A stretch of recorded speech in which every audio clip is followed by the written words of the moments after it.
What's going on? It's Neighborhood Chris back with some stuff to make your soul glow. Thanks for watching. Hope you enjoy. So in today's video, we'll be talking about one word that's separating the you from today from your dreams of tomorrow. All right, let's get it. Guys, I know it's been a minute, and the truth is, I missed y'all. I really did. I missed y'all almost as much as I missed this guy. Well, maybe not him, he kind of fake, guys. I can't stress to you enough just how powerful words are. I don't know if you know this, but the power of life and death is literally in the tongue. So why don't you use your words, use your mouthpiece to speak life into other people. I'm gonna do my part. I'm gonna treat these videos, treat this space that we share like a garden. Hopefully a few seeds will be planted, soil's fertile, my deers are watered, my grass is fed. Let me keep going with this analogy. And ultimately, hopefully the sun shines, because everybody loves the sunshine. My life, my life, my life, my life. In the last few months, I've been going after a lot of pursuits in different areas. I won't get into the specifics now, but big things are coming. And anybody who knows me personally knows that whatever it is that I'm involved in, I'm trying to Sammy Sosa that joint. You know, minus the steroids and the bleaching. But no shade. When it comes to tackling new endeavors, I'm a shoot for the moon and hopefully you end up on a star type of person. And that could be great, but at the same time, that could still be kind of discouraging, especially when you find yourself way over your head on some big lofty goals, which isn't a bad thing, but you gotta pace yourself, you know, because Rome wasn't built in a day, as they say.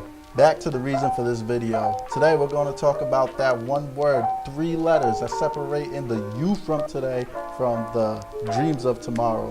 So I don't know about you guys, but I can say the one word that's standing between me and all the goals I'm trying to accomplish is yet.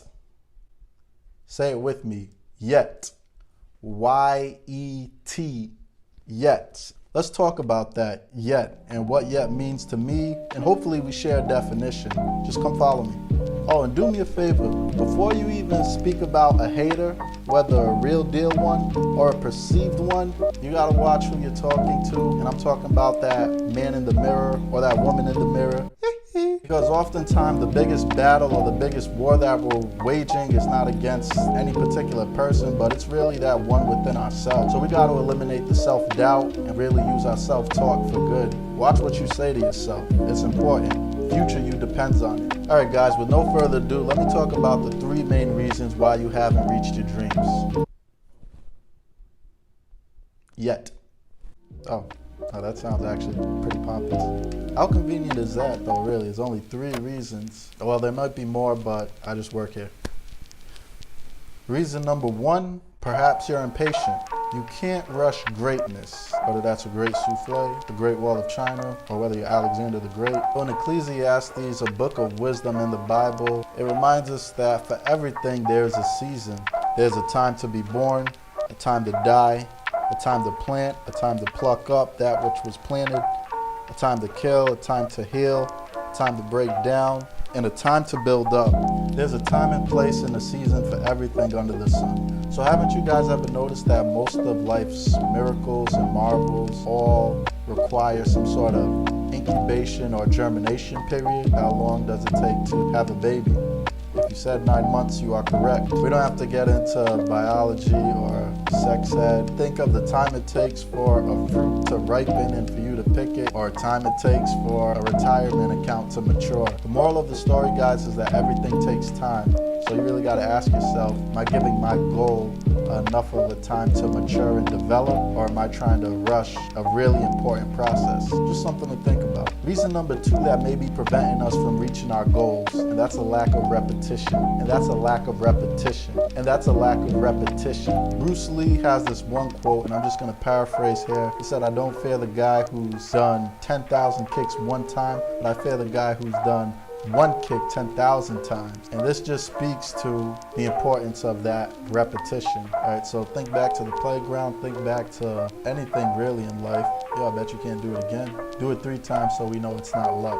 Do it till it's automatic. So you want to keep getting your reps up so you could develop your muscle memory, which actually, fun fact, isn't muscle memory at all. It's really just your nerves firing a lot more efficiently. Let's take dancing, for instance. It's going to take a lot of reps, a lot of coordination for you to get get a difficult dance move correctly, unless you're this guy.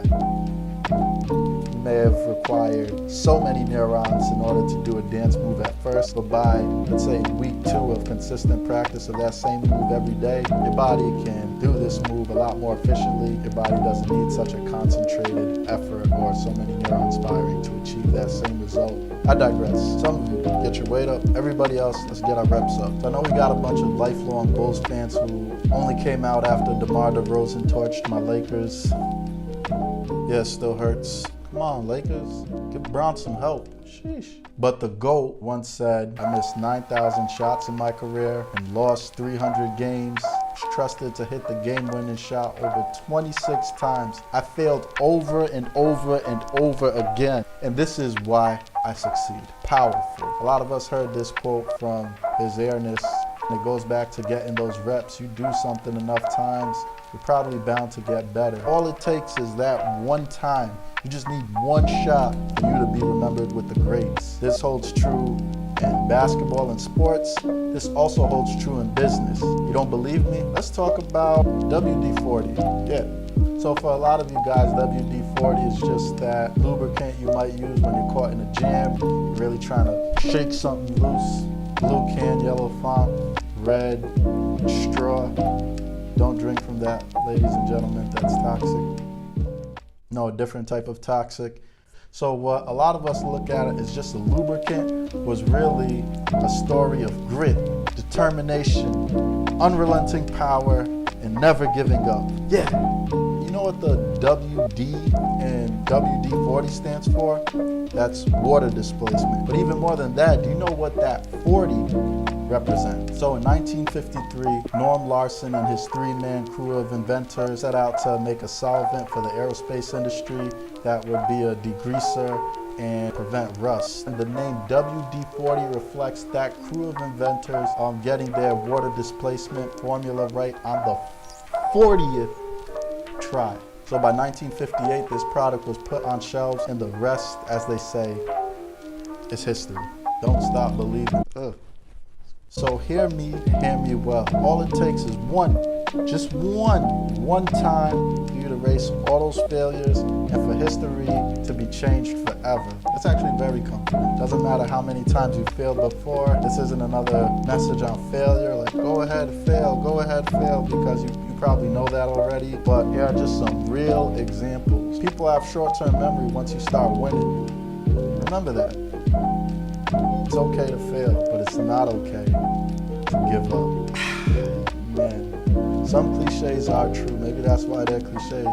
Maybe if people would listen. Number 3, a lack of confidence. All right, guys, I think it's rare that you're going to find another athlete more confident than the boxer who has won a belt. So you might have your own feelings towards the sport. We know that CTE, or chronic traumatic encephalopathy, is real as a result of many blows to the head and can have devastating effects long term for some of these athletes involved in high contact sports. So the reason I want to talk about boxers is because no matter how you feel about them, you got to respect, 1, the work they put in their craft, number 2, how they keep their bodies in shape, usually. And then number 3, putting their life on the line and trying to achieve greatness or that glory for whatever reason. And there are some great individuals and some world-renowned athletes who were boxers. So, Neighborhood Chris, who's your favorite boxer? Growing up, my favorite boxer was Iron Mike Tyson. My uncles used to gather around the living room and watch pay-per-view matches with Mike Tyson. I think I remember him fighting Lennox Lewis during one of them. So Tyson isn't our focus right now,